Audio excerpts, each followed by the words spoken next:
سورہ کہف اس کی بڑی فضیلت آئی ہے، حدیث پاک میں ہے جو جمعہ کے دن سورہ کہف کی تلاوت کرے گا اللہ تعالیٰ اس کے گھر سے خانہ کعبہ تک ایک نور کا راستہ پیدا فرمائے گا۔ اور ایک حدیث میں ہے اس جمعہ سے لے کر اگلے جمعہ تک جو کچھ بھی اس کی خطائیں ہیں اللہ معاف فرمائے گا۔ سورہ کہف کی تلاوت، 2 فائدے بتائے۔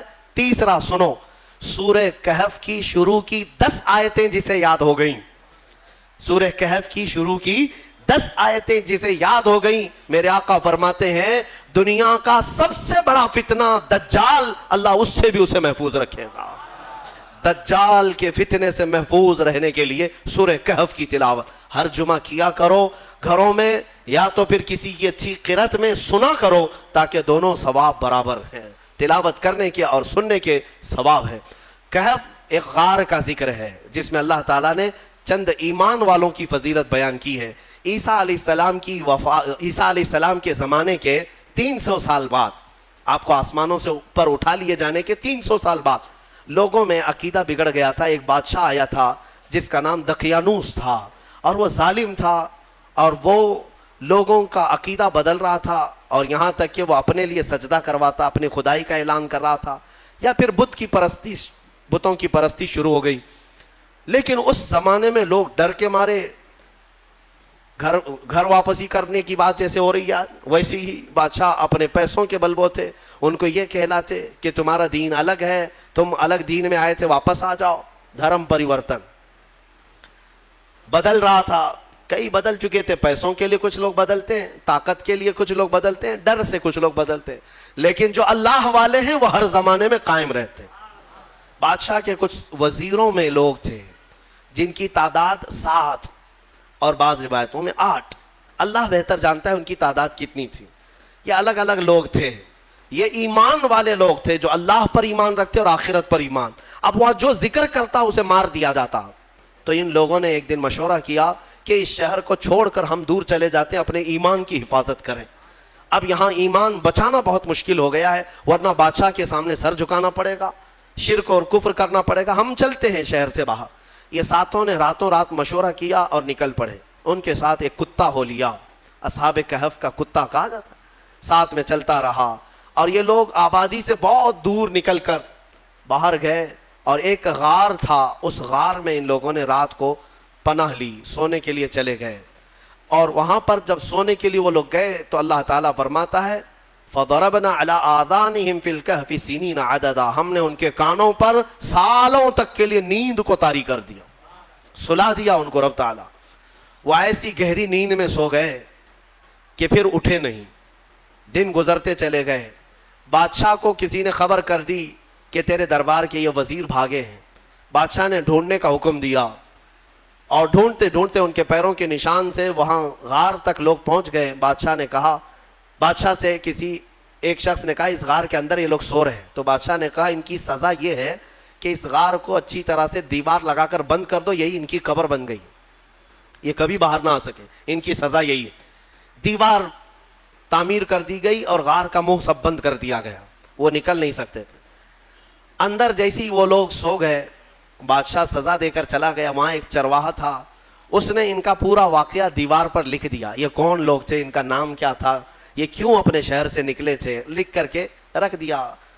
زمانے بدلتے گئے، مہینے، سال، اس کے بعد صدیاں، 300 سال گزر گئے، 300 سال گزر گئے تقریباً۔ 300 سال کے بعد اللہ تبارک و تعالیٰ نے دوبارہ انہیں اٹھایا۔ وہ جب اٹھے تو آپس میں ایک دوسرے کو دیکھنے لگے، پوچھنے لگے کتنی دیر ہو گئی سو کر کے۔ کسی نے کہا ہم رات کو آئے تھے صبح ہو گئی ہے، کسی نے کہا صبح آئے تھے دوپہر ہوئی۔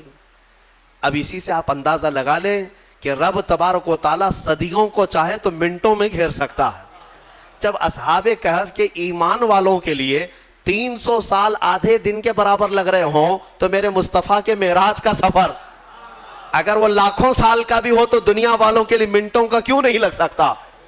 یہ اللہ رب العزت جیسا چاہے وقت کو گھیر دے اور چھوٹے وقت کو چاہے تو طویل کر دے۔ ہاں، اب اٹھے اور اس کے بعد ان لوگوں نے پھر آپس میں دیکھ کر نشانیاں بھی بدلی ہوئی تھیں، بال بڑے تھے، ناخن بہت بڑے ہو چکے تھے، سب تبدیلی تھی۔ تو پھر انہوں نے کہا خیر جیسا بھی ہے ایک صاحب کو بھیجو تاکہ کھانا لے آئے، بھوک لگی۔ تو ایک صاحب ان میں جو تھے ان کو کہا کہ چھپ کر کے جانا، کہیں بادشاہ کے کارندے دیکھ نہ لیں، ورنہ وہ ہمیں پکڑ لیں گے تو پھر اپنے دین میں واپس لے جائیں گے، یا تو پھر ہمیں ہلاک کر دیں گے۔ یرجموکم او یعیدوکم فی ملتہم، وہ اپنی دین میں ہمیں واپس لے جائیں گے، سنبھل کر جانا۔ پھر ایک صاحب نکلے پیسے لے کر کے، بازار میں گئے کھانا لینے کے، کھانا خریدا اور پیسے دیا۔ ارے 300 سال پہلے کا سکہ تھا، کتنی بادشاہتیں آئی گئی۔ دکان والے نے دیکھا اور کہا یہ کیا دے رہے ہو؟ کہا پیسہ دے رہے ہیں۔ کہا یہ پیسے کہاں سے تمہیں ملے؟ کہا یہ ہمارے اپنے پیسے ہیں۔ دکان والے کو شک ہوا کہ اس کو شاید پرانا کوئی خزانہ ہاتھ لگا ہوگا، کیونکہ سونے کے سکے ہوتے تھے پہلے، چاندی کے سونے کے سکے، یہی کرنسی ہوتی تھی۔ یہ نوٹوں کی، یہ یہودیوں کی کرنسی جس کو آج ہم استعمال کر رہے ہیں، اصل جو کرنسی تھی وہ سونے اور چاندی کی ہوا کرتی۔ تو پھر دکان والے نے اس صاحب کو جو اصحاب کہف میں ہے دکان پر ہی کھڑا کیا اور اندر سے جا کر کے بادشاہ کی پولیس کو خبر کر دیا۔ اس وقت جو بادشاہ تھا اس کا نام بیدروس تھا، وہ ایمان والا تھا اور وہ اللہ کی بارگاہ میں دعا کر رہا تھا، روز دعا کرتا تھا کہ اے مولا میری قوم گمراہ ہو رہی ہے، یا آخرت پر یقین نہیں کر رہی ہے، مرنے کے بعد دوبارہ زندہ ہونے پر یقین نہیں کر رہی ہے، تو کوئی ایسی نشانی دکھا دے کہ ان کا عقیدہ مضبوط ہو جائے۔ ہاں، بادشاہ کی دعا پر اللہ تبارک و تعالیٰ نے دوبارہ ان کو زندہ کیا ہے۔ تو بیدروس کے پاس جب یہ خبر پہنچی کہ ایسا ایسا ایک شخص آیا ہے جو پرانے زمانے کے سکے لے آیا ہے، تو بادشاہ نے اپنی فوج کو ساتھ کر دیا کہ جاؤ اس شخص کے ساتھ، یہ کہاں سے آیا۔ جب یہ کھانا لینے آئے ہوئے صاحب نکل کر کے واپس پوری فوج کے ساتھ غار آ رہے تھے، تو اصحاب کہف نے کہا ہمارا ساتھی پکڑا گیا اور بادشاہ کی فوج آ رہی ہے ہمیں گرفتار کرنے۔ لیکن جو آئے وہ لوگ، ان لوگوں کو دیکھا تو سارے لوگوں نے اللہ کی بارگاہ میں سجدہ ریز ہو گئے۔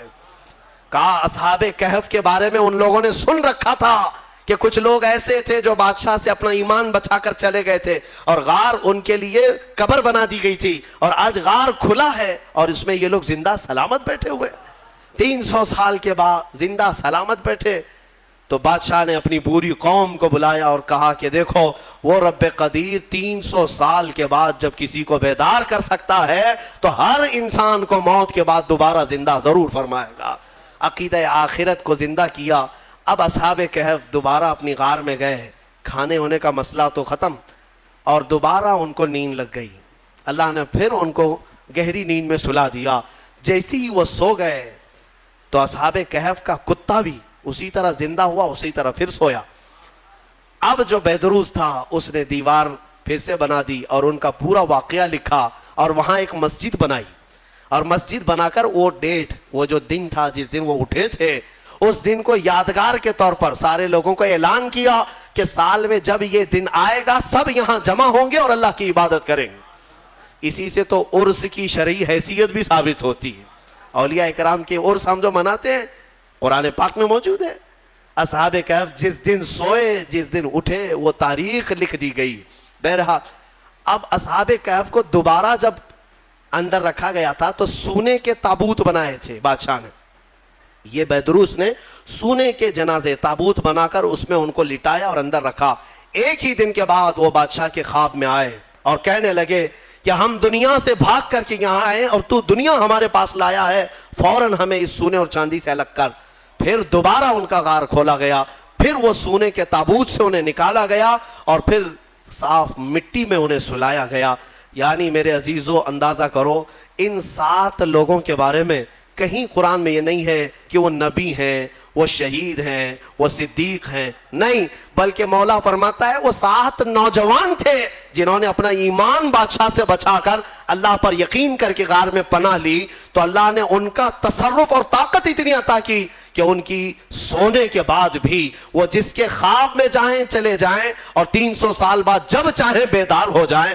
اب جن کے بارے میں صاف ثابت ہے کہ امت مصطفیٰ کی یہ اولیاء ہیں، صدیق ہیں، شہید ہیں، تو کیا وہ اپنی قبروں میں زندہ نہیں ہو سکتے؟ اور اگر صدیق شہید زندہ ہیں تو میرا مصطفیٰ بھی اپنی قبر میں زندہ ہے۔ رسول پاک صلی اللہ علیہ وسلم کی زندگی پاک کو کیا سمجھ سکتے؟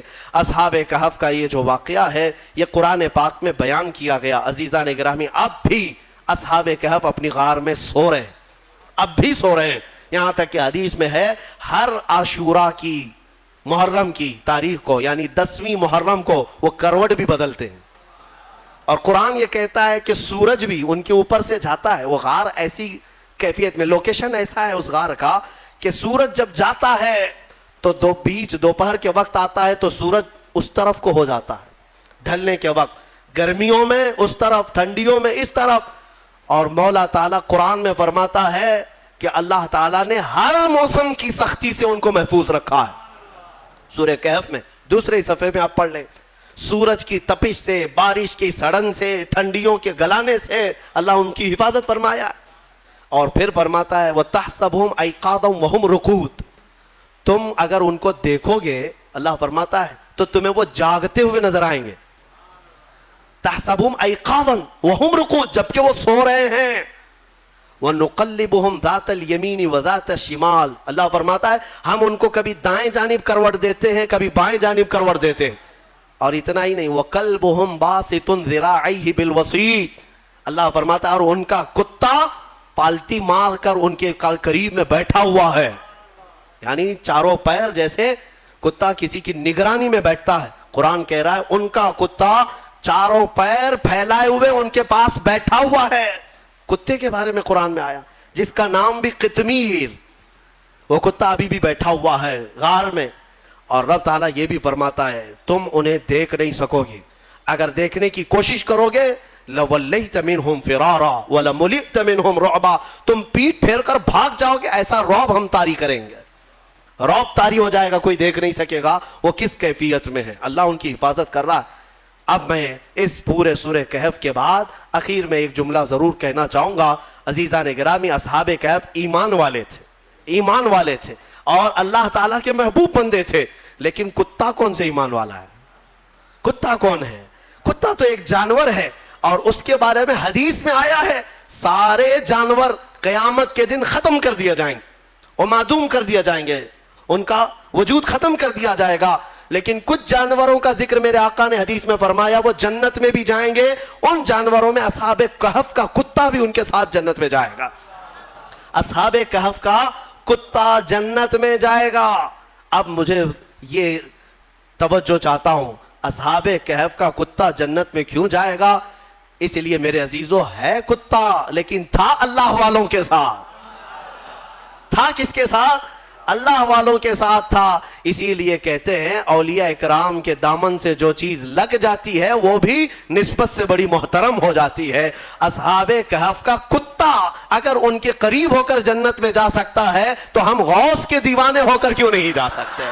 اسی لیے بریلی کے امام نے گنگنایا بھی تو یوں گنگنایا, یا غوث تجھ سے در, در سے سگ, اور سگ سے ہے مجھ کو نسبت, میری گردن میں بھی ہے دور کا ڈورا تیرا. اس نشانی کے جو سگ ہیں, سگ کہتے ہیں کتے کو, اعلیٰ حضرت کیا کہتے ہیں؟ غوث تم سے دربار کو نسبت ہے, تمہارے دربار سے تمہارے کتے کو نسبت ہے, اور تمہارے کتے سے مجھے نسبت ہے, اور میری گردن میں بھی ہے دور کا ڈورا تیرا. اور جن کتوں کے گلے میں پٹا ہوتا ہے اسے میونسپلٹی والے نہیں پکڑتے. ہاں کیوں؟ اس لیے کہ کسی کا پالا ہوا ہے, کوئی ہاتھ نہیں لگاتا. اعلیٰ حضرت فرماتے ہیں اس نشانی کے جو سگ ہیں نہیں مارے جاتے. یا غوث حشر تک میرے گلے میں رہے پٹا تیرا. اللہ تعالی ہم سب کو قادری پٹا عطا فرمائے. کیا دبے جس پہ حمایت کا ہو پنجہ تیرا, شیر کو خطرے میں لاتا نہیں کتا تیرا. ہم اسی بات پر فخر کرتے ہیں. اعلیٰ حضرت نے بھی فخر کرنا جو سکھایا ہے وہ اس پر ہے کہ میری قسمت کی قسم کھائیں سغانے بغداد. اعلیٰ حضرت فرماتے ہیں بغداد کے کتے بھی اگر مجھے دیکھیں گے تو میری قسمت کی قسم کھائیں گے. کس بات پر؟ اعلیٰ حضرت فرماتے ہیں میری قسمت کی قسم کھائیں سگانے بغداد, ہند میں رہ کے بھی دیتا رہوں گا پہرا تیرا. انشاءاللہ العزیز آخری سانس تک ہم مصطفیٰ کریم کی عزت اور ان کی ناموس کا پہرا دیتے رہیں گے, چاہے کفار کے چنگل میں ہی کیوں نہ رہیں. اس لیے کہ ہمیں پتا ہے اگر ابو جہل کی مٹھی میں بھی کنکریاں جائیں تو مولا ان سے کلمہ طیبہ پڑھاتا ہے. اللہ رب العزت اگر آج ہمیں ظالموں کے چنگل میں رکھا ہے تو زبان تو مولا کی قدرت میں ہے, جب تک وہ چاہے اپنے مصطفیٰ کے گن گانے کی توفیق عطا کرتا رہے گا. وآخر دعوانا الحمدللہ رب العالمین.